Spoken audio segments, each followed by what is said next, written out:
Welcome to BabbleOnGames. I'm Bellarific. So tonight's going to be a little bit different. We kind of had to come up with something out of the ordinary. I think we all had a very busy week, so our typical news thing that we like to do, we're going to talk about news in a way, but, um, well, you'll see what I mean and why these particular gentlemen are here. Before we get started, Steve-O, hello, thanks for joining in. I asked you to join in. How was your week? Pretty good, pretty good. I'm excited that it's the weekend finally. Okay. Do you have any idea what we're going to talk about tonight? Absolutely no idea. I'm Oh, excited okay. Crisco, hello. and How are nervous. you? I am excellent. I got off at noon today, and I have a 3-day weekend, so pretty great shape right now. Very cool. Very good. And Dudius Maximus, my guy, how are you? I am here. As you can see, we're ready for our fourth episode of On the Couch. Playing Overcooked 2 this week. Check it out. But other than that, I didn't have any work today because I work from home and my boss had nothing for me. So Nice. Okay. So, I guess what we'll do here is I'm going to unveil the secret. See, here's the thing for those at home who don't know. None of them know what's going to happen. So we're gonna talk about a person in particular this evening and a story of his, one that was told to me a long time ago, and I benefited from it. A couple of friends of his benefited from it, and I think kind of started a rabbit hole as such as to doing this kind of stuff as a hobby because it's something we enjoy doing. And it it involves video games and we all talk. So with that being said, one of us, actually two of us, but one of us in particular worked for Game Battles, and that man is Dudius. So another friend my of God. ours, Rye Guy, also worked there because of Dudius. I got a chance to do a few things with it.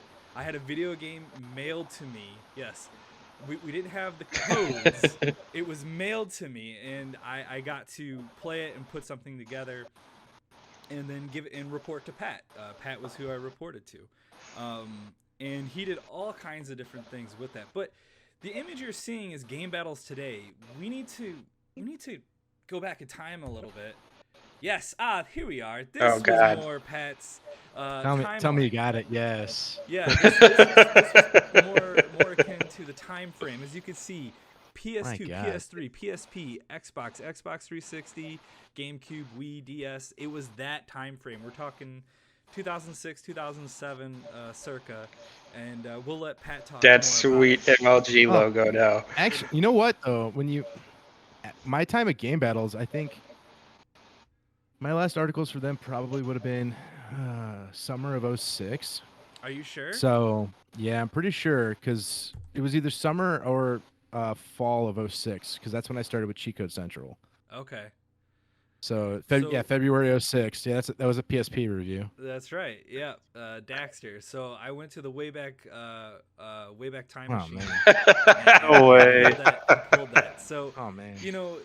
this is something that That's again awesome. that Pat did back in the day, and because of it, he got to do some pretty cool things. Pat, could you kind of take a look at that? Take a look on the screen and tell us what you see. You went to the Facebook Oh, page and God. everything, man. Oh my God. I missed that shirt, dude. That shirt was awesome. So John went This- fishing deep. he did. These were pictures. Well, the picture on the left there is from the hotel room that Rye Guy and I stayed at in the summer of 06. That's in downtown LA, California. We were at the dude. Look at how old that laptop looks. Look at that Dell Inspiron laptop. So, Probably yeah, cutting edge back then, Pat. What are you So- talking about? So Ryan and I went to the to the E3 show back in '06. This is before they opened it up to the public, where the public could pay for tickets and stuff to get in. Media, credentialed media only. The year before that, I had gotten hooked up with GameBattles.com, and I forget the guy who owns it, but the guy who owned it and then the guy who was my editor, they were both named Blake. So put 1 second, put a pin in it. Yeah.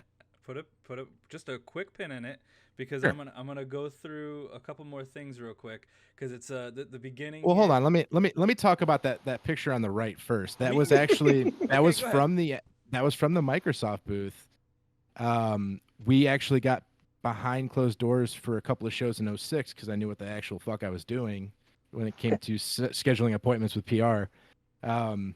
But we had just walked out of the Crackdown demo that Microsoft was showing off. The first Crackdown. That's how long ago this was. So on our way out, Ryan and I snapped a few photos of the booth from that vantage point. Just kind of to flex a little bit. Nice. So because of this website, again, I mean, we're talking a website, right? Mhm. He got to do some pretty cool things, and because of that, I got to experience some pretty cool things. Ryan got to experience some pretty cool things. We all kind of came out of this whole thing, like, because Pat did this, we all eventually kind of decided, like, you know what, like, we're gonna do our thing, like, we're gonna have a podcast, we're gonna talk about this every week. It was I think it all started off, we were all in a room, and if I remember correctly, we were all talking about, was it Dragon Quest 64 or I can't. It was Quest 64, and somebody was talking about how much they loved it, and I think Pat said Quest 64's ass, and then like we all had this big laugh, and I think that's when I was like, we should have a mic in the middle of this right now, because this is good, this is funny. I want it, and it wasn't so much that I wanted other people to hear this and confirm, like, yeah, you guys are funny. Like, no, that's not why we did this. Like, we did this because I want to be able to look back on these things. It's almost like a diary for me in a way. Because I love you guys and I love those conversations that we have. But it's because of Pat. It's because Pat did that made, I think, me and other people believe, like, yeah, like, why can't we do these things? And again, it's because of Pat. Like, we attempted it. Like, there's a picture of Steve-O, Chris, myself. Oh my God. Look at that Pat photo. was like, hey, do you guys know about BitBash? And I was like, no, what's BitBash? He's like, well, it's this local, like, video game thing that's going to be in Chicago. I can't go. Why don't you guys go? There's all sorts of extra stuff to that we did, but I thought that would kind of detract from what I'm trying to go for here. Someday we'll go back and talk about this. I think Steve-O and Chris, myself, maybe we'll do something and just go over everything we got from BitBash, because we actually got quite a bit, and we never did give it the proper justice. But So real quick, is that the only picture from BitBash here? no, there is a ton of pictures. yeah, That's there's a exactly ton of what I was pictures. just saying. Okay. There's a ton. There's one thing that no, I don't mean like the only one that we have in total, the only one that we're showing tonight. Yes. Okay. What about the guy with That's the disappointing. video game on his back? That was That's the best exactly shot. the one I was thinking of. I really wanted to see that. We'll like I said, I think we'll give BitBash its own sort of episode. But this is the duteous ode to duteous episode, because Oh my god. if it's not for Pat, I don't think we go to BitBash. I don't think we have those awesome memories. I got to interview the guy who put the whole thing together. Chris got to interview a guy who made an arcade that he just wears on his back. Steve. It was delightful, by the way. Steve played Downwell in the early stages of it. Like, we saw all kinds Yeah. of really cool things because of Pat. So Shout out to Butt Sniffing Pugs. I was gonna say butt sniffing bug. That was the most interesting article to do the write-up on, by the way. and we didn't just do like BitBash. There's another thing that kind of spurned on because Pat brought it up. We used to go to the Midwest Gaming Classic. I don't know if the audio will come through. Can you guys hear that? I can't. Well, What happened? just a quick home video. What happened? Oh, this was from the hotel room. Yeah. Yes. Ends with Steve-O. But so this was the thing. This is the thing we did. We used to do. Every year we would go to the Midwest Gaming Classic, and that's where I started to collect games. But I started to collect games because Pat was like, "Yeah, man, like that's kind of what I'm doing." And I was like, you know what? Yeah, I want to do that too. And now I've got close to 250 physical games, and it's just the games that I love. But again, if Pat doesn't suggest that, I might not go down that avenue. I am looking forward to going again this fall, by the way. Yeah, yes, It's gonna be a good time. Looking forward to this. The first big post-COVID show. Yeah. Mm. Yeah. So I guess what I'm trying to say here is Dudius is if he doesn't go to work at Game we might not do all the things we've done. Who knows? Maybe Andrew doesn't get inspired to do what you see here, this overlay you see, Babylon, right? Like, they started to do their own thing, and then it merged in with us. And I had been trying to get all you guys kind of back into it. But like it all, I think, in a way, you could argue, starts right freaking here. Look at those fucking cargo shorts. Look at those cargo shorts. That's very early 2000s. Yeah, it was. With that being said, I'm gonna do a little switcheroo here, and Pat, you have the floor. I would like to hear the story of how you got into game battles, because it's been so long, I actually don't remember anymore. Dude, that's a phenomenal, like. Uh-oh. Did my TV die or did the stream die? Hold on. The stream's still good. Okay, good. It's just my TV that died. So when I was in college, I was kind of wandering around trying to figure out what I wanted to do with my life. I went to the University of Illinois at Chicago, and I started on an economics degree. And when I was working through the economics degree, I was just kind of bored, and I was like looking for something else to fill my time with. And the school had a paper. It was independently run, published by some company. I don't remember what anymore. It was called the Chicago Flame. I don't know if they exist anymore or not, but I went to them and I started doing a couple articles here and there about stuff at the school. I did a couple of sports pieces. And one week they're like, "Hey, we need some filler. We need some content in the summer." It was a summer article, and we only did 4 of them, but they were bigger. And they're like, "We need 2 pages of copy." I'm like, "Well, I've been knocking around this idea about writing about video games. Do you care what I put in there?" And they're like, "No, man, just go for it." So I wrote up a summer video game buying guide, just games you could pick up for cheap that I liked. And it was 4 games, and hell if I can remember what they were. I know one of them was Ace Combat 4. But that was the first article I wrote for the Chicago Flame. They liked it enough to give me a featured weekly in the entertainment section. For a while I was also the movie guy at the Flame.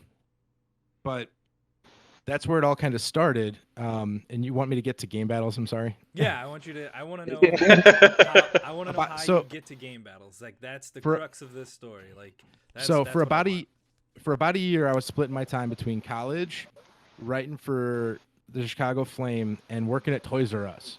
And I did a little bit of time in the R Zone at Toys R Us, and the general manager of the store was like, "Wait, you know so much about these games, just plaster your articles up on the walls." So if you walked into the Toys R Us in Matson on US Route 30 and 57, you would see my Chicago Flame articles like taped up over the Coca-Cola cooler. That's awesome. That's hilarious. Nice. I don't remember if it was Coke or Pepsi now, but it was one of the two.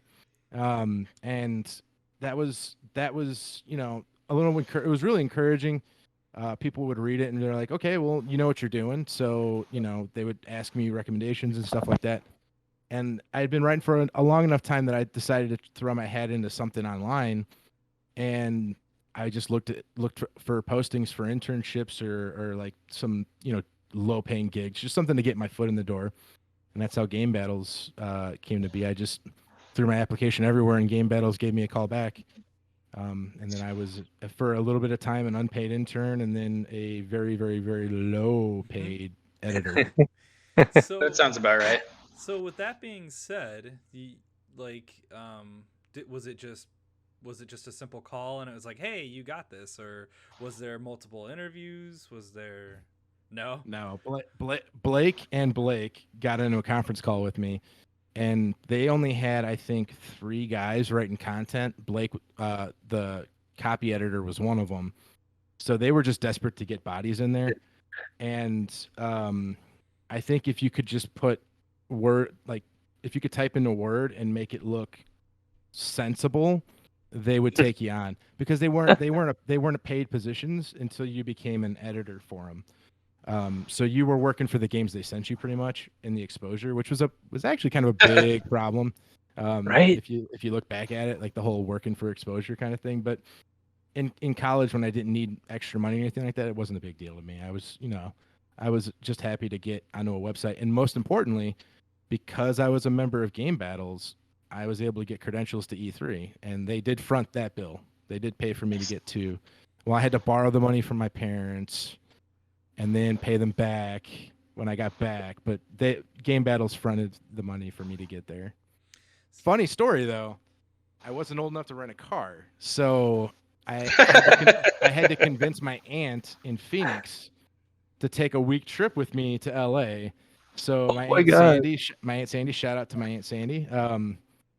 We got a car. We rented a car in Phoenix, drove it to LA, and we didn't even stay in LA because I couldn't afford it. I had to stay in Anaheim, which, as the crow flies, isn't that far away, but traffic in LA is awful. So it's like an hour and 15 minutes one way. It's fucking brutal, man. LA traffic sucks. Yeah. So Yeah. with that particular job, what was your day to day? Like what filled your time? Did you have quotas? Were you given a certain set of responsibilities? Did you fill that out yourself, or could you just kind of explain that?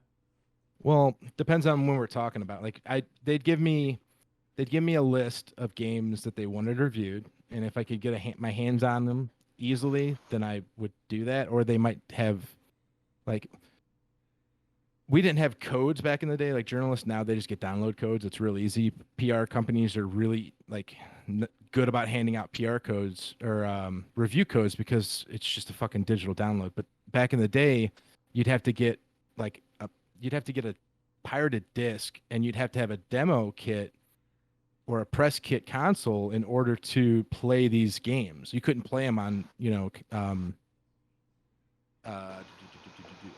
retail consoles.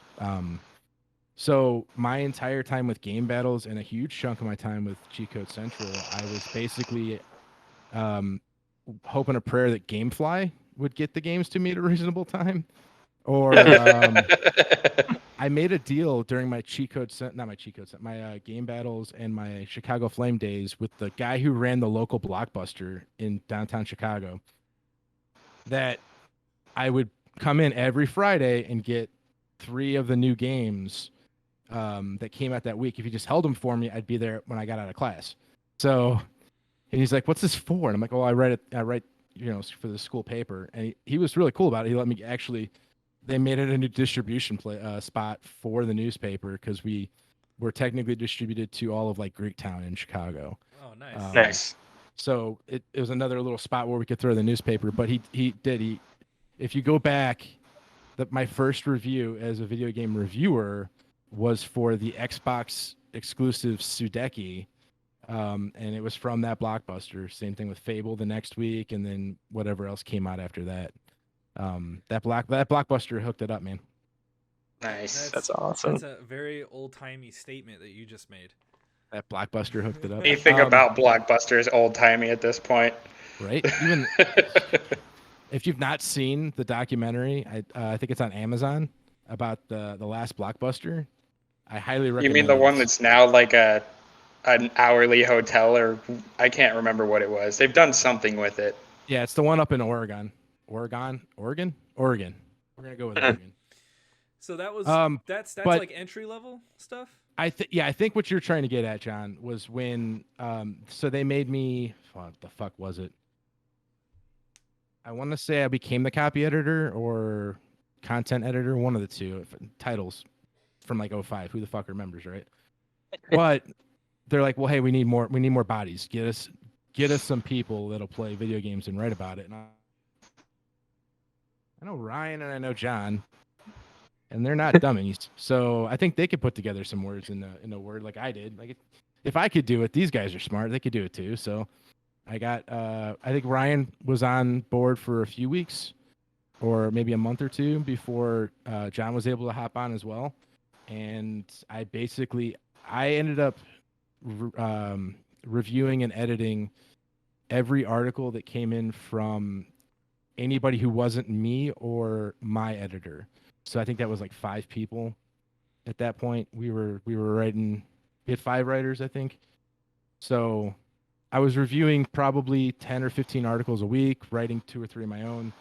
And this was all for like $800 a month. Like it was fucking dirt cheap labor. Wow.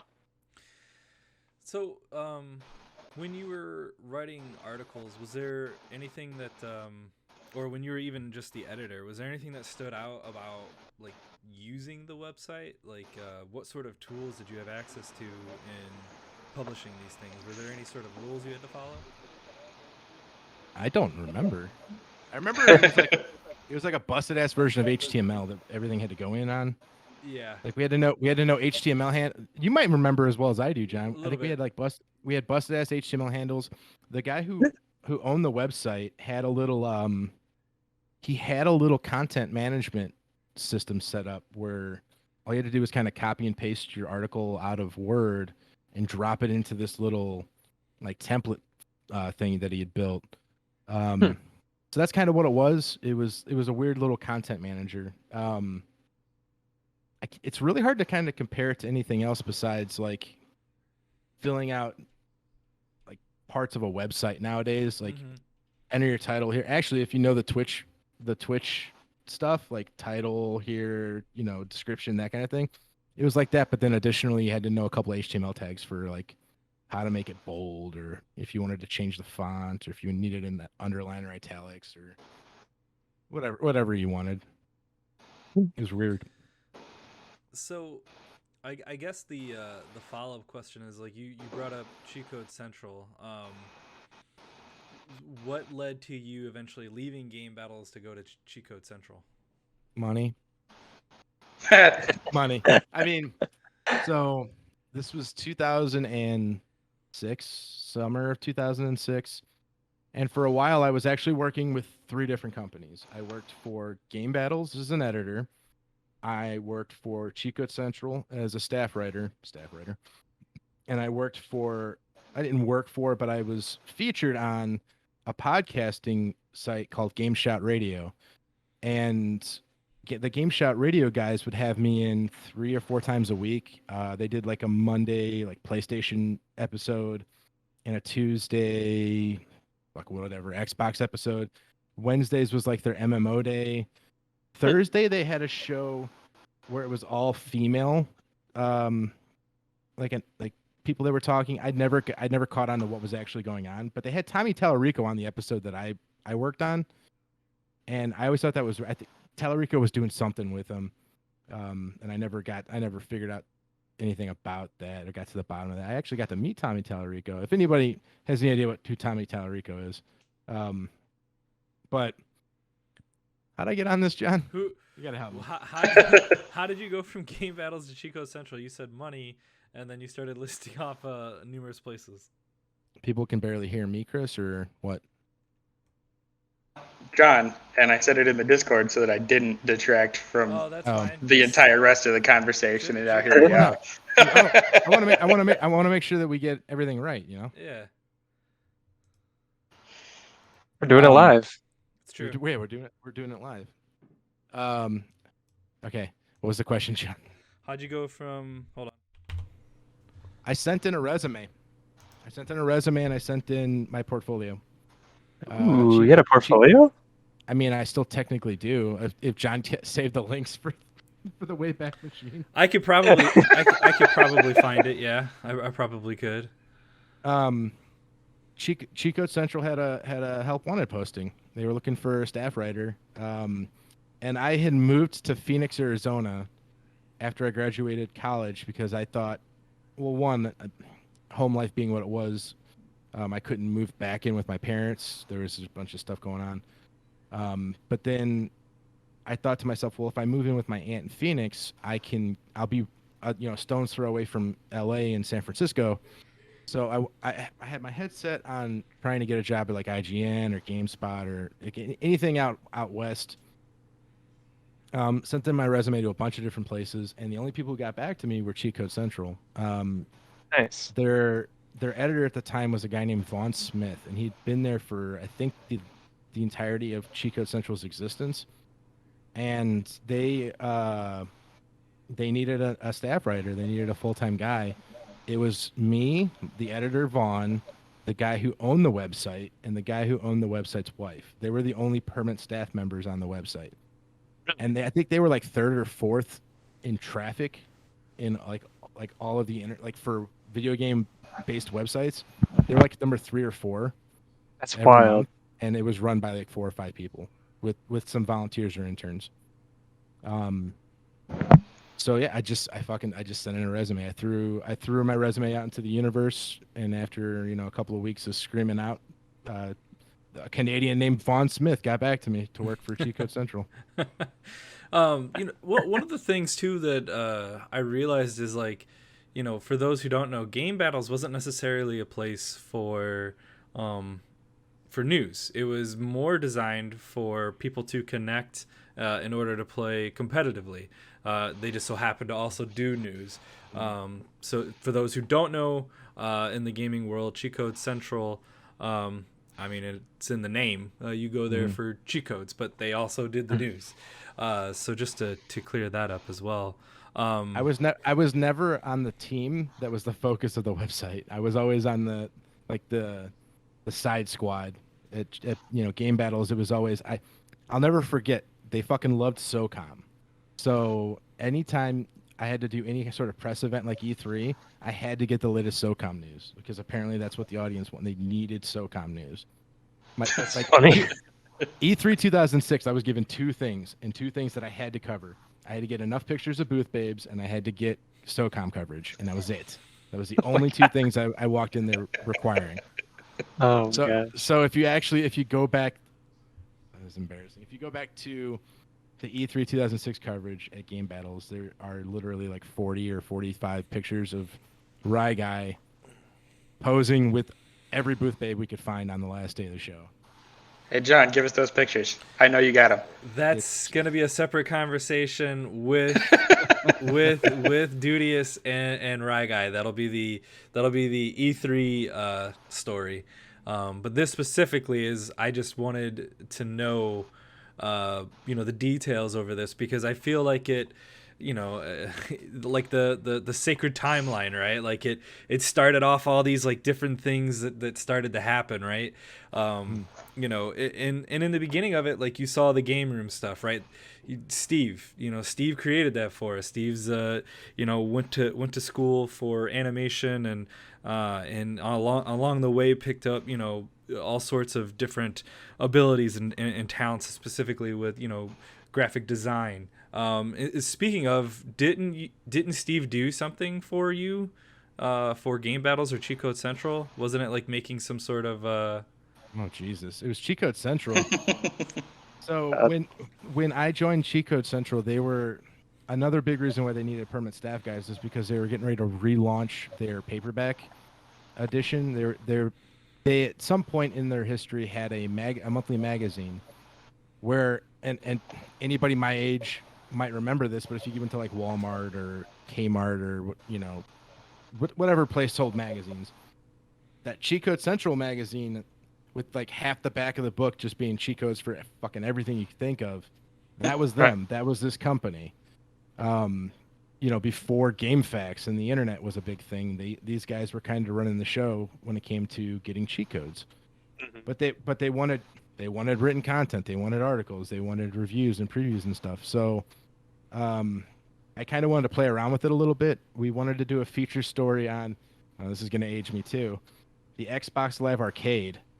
When they announced that thing for Xbox 360, Ryan and I sat down, and I think John, you were there too, maybe.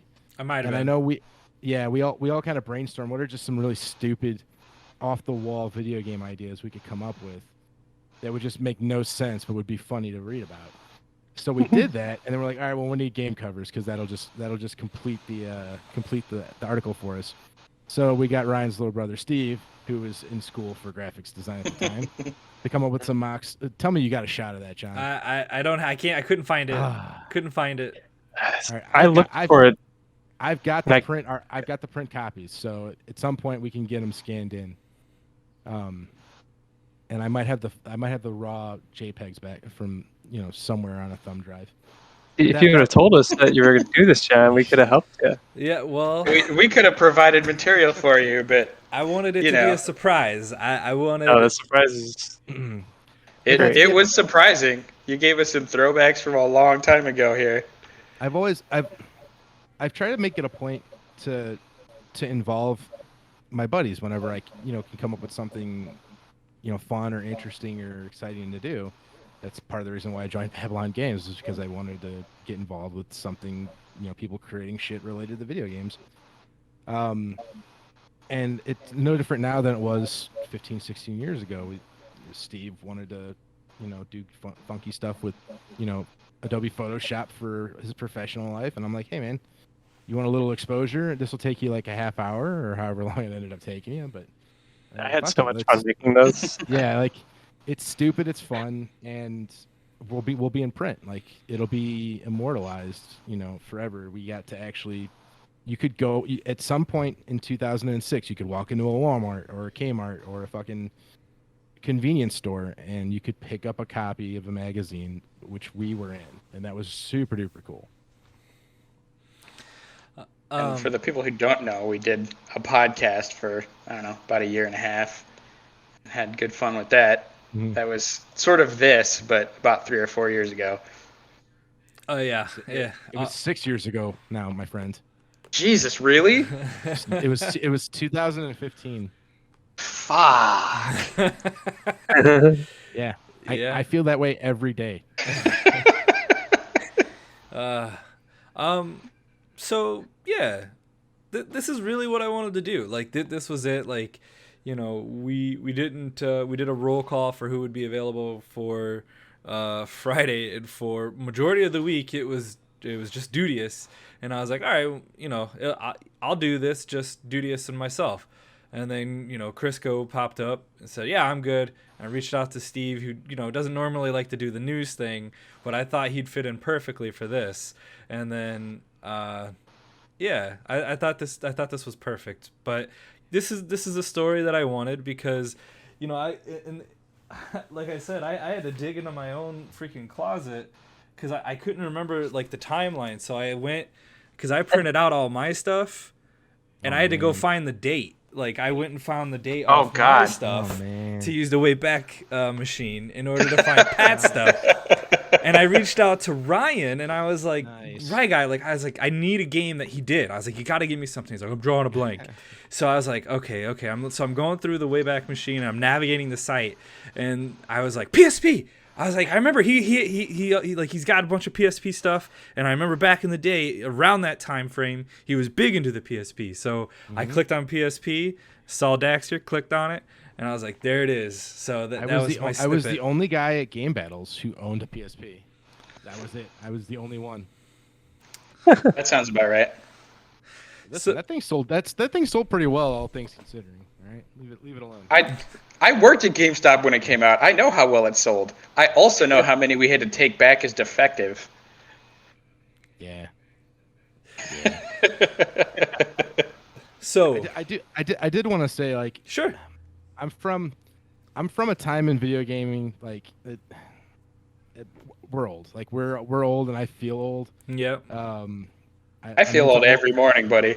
I'm into old shit, but like the way we used to do things, the way we used to write, the way we used to cover material, it was all different too. We were from a time before Yahtzee Croshaw and The Escapist and like any of like the guys who were on the internet screaming loudly into microphones. We were there before them. Like we were there. We were on the cusp of podcasting before it ever really got popular. And like, And Yeah, now I we're know. a bunch of angry Say it. old men. Just say it. if I could say anything Say about it. us, we're literally Yeah. literally the guys who took our shots and didn't make it. Like, Yeah. we were the guys who wanted to be video game journalists and just. I mean, for me, I know it was a problem with my writing. Like I couldn't ever articulate things creatively. I could write like mechanically just fine. I'm a very sound mechanical writer, but there was never any flair to it. There was never any like punch to it. And I always thought that was what was holding me back. But the podcasting thing that I started, I was working with Game Shout on, I felt like that really had a future. And when I got to Cheat Code Central, I pushed and I pushed and I pushed. And I wanted so badly for them to start a podcast that I could run and we were there.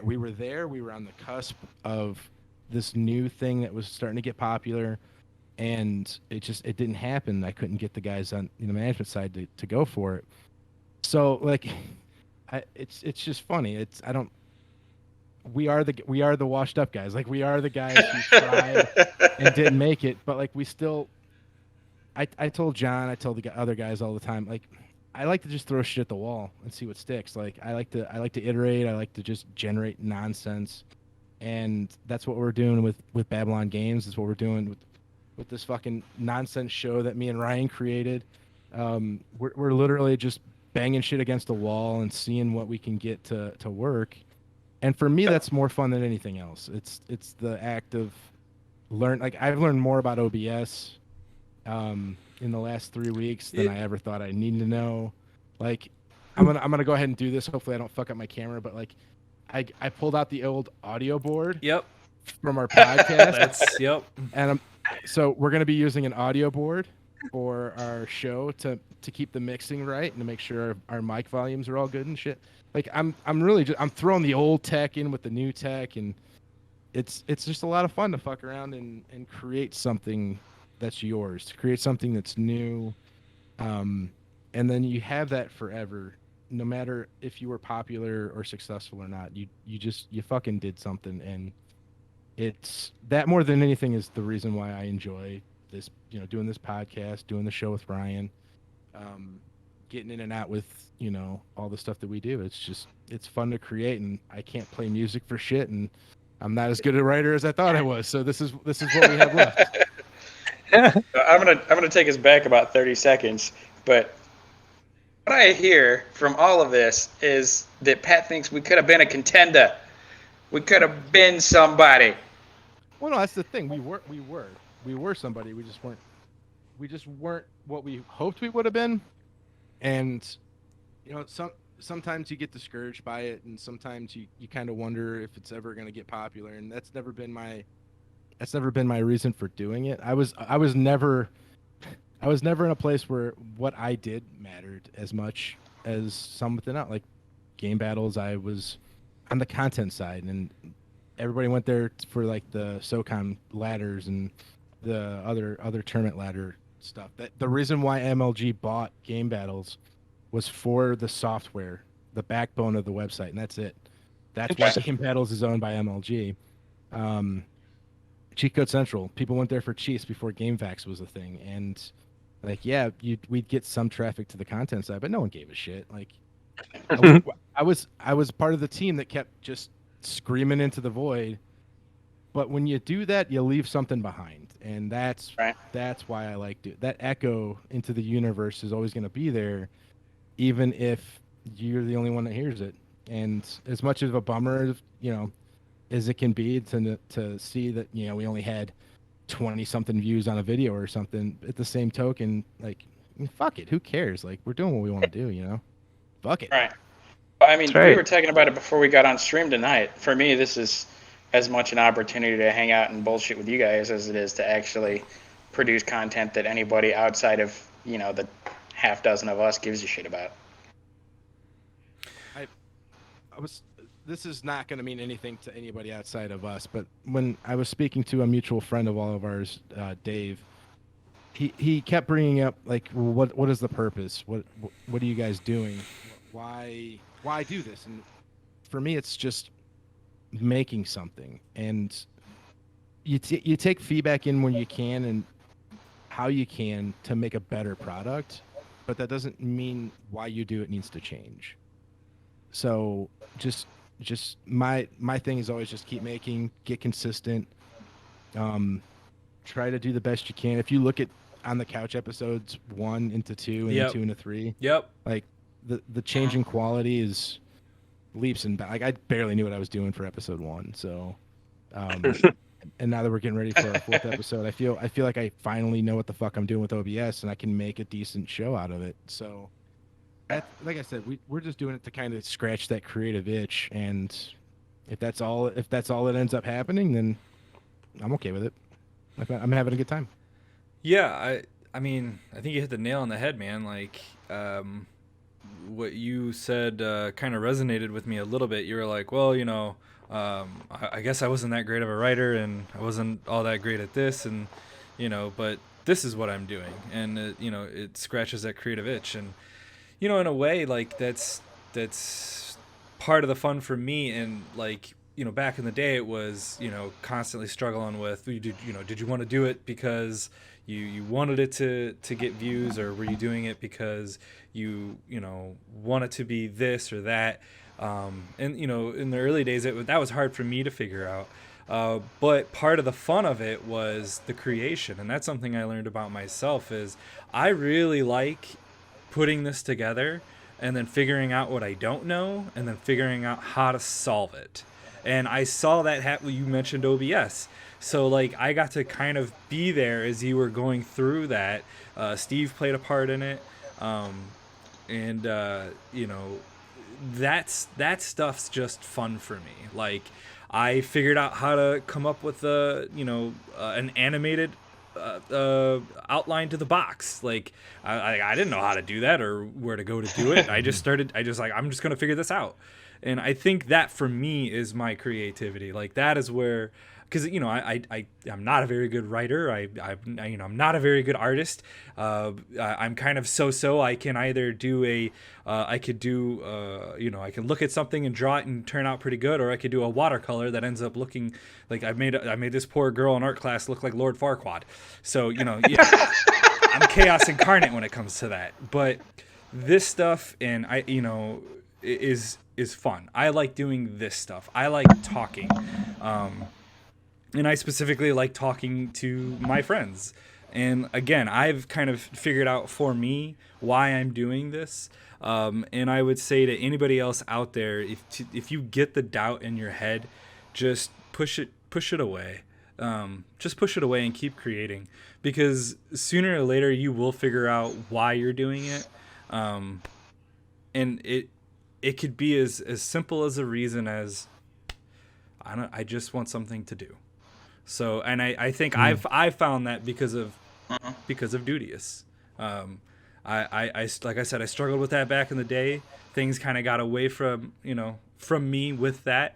But I kind of found it again, and Andrew starting Big Boy Little Boy, and then it sort of evolved into Babylon, and we've come full circle, and everyone's back. But again, I cannot state this enough. I don't think it happens if it's not for Dudious and game battles. So, yeah. So Dudious, thanks for bringing me along. Thanks for bringing all of us along. I'm just a guy who didn't want to work a 9 to 5. I mean, for my piece, I don't feel like I have that artistic creativity that y'all do. My mind just doesn't work that way, so I'm more than happy to be along for the ride on these sorts of things, but I just can't produce. It doesn't come to my mind to sit there and come up with an animated frame or an entire new show because of XYZ. It doesn't happen. I love hanging out with you guys, and I enjoy, getting a chance to sit here and shoot the shit with everybody once a week. So I'll let you know that I think you were the yin to Dudius's yang when it came to the game room when I was talking about Quest. So if I remember correctly, you like Quest 64, Oh, yeah, man. Criminally underrated game. And Dudius was criminally underrated. You were a part of the birth of that idea of mine, because it was those conversations, and I feel like you've got a lot to say about video games, Crisco, which is part of the reason why I wanted you to come back and to be a part of this, is because I've always felt like you've had valid points to make about video games, and it all started with that conversation with Dudius, and that was when a light bulb went off, and I was like, we should put a microphone in the middle of this. That game is adequately rated low. Oof. So to put a little context on that, Dude and I lived together for a little while, and there were more than a few clashes of the minds on things just like this, actually. And a little time. It was like 3 or 4 years you lived here, man. Yeah, right about. It was long enough for me to go pretty well entirely through college. Mm-hmm. Yeah. Was it? 2014 is when I got out. And then... You were my longest running roommate, that's for sure. Including the time in Wisconsin. Don't forget about the time in Wisconsin. Man, to my credit, I paid rent in both places.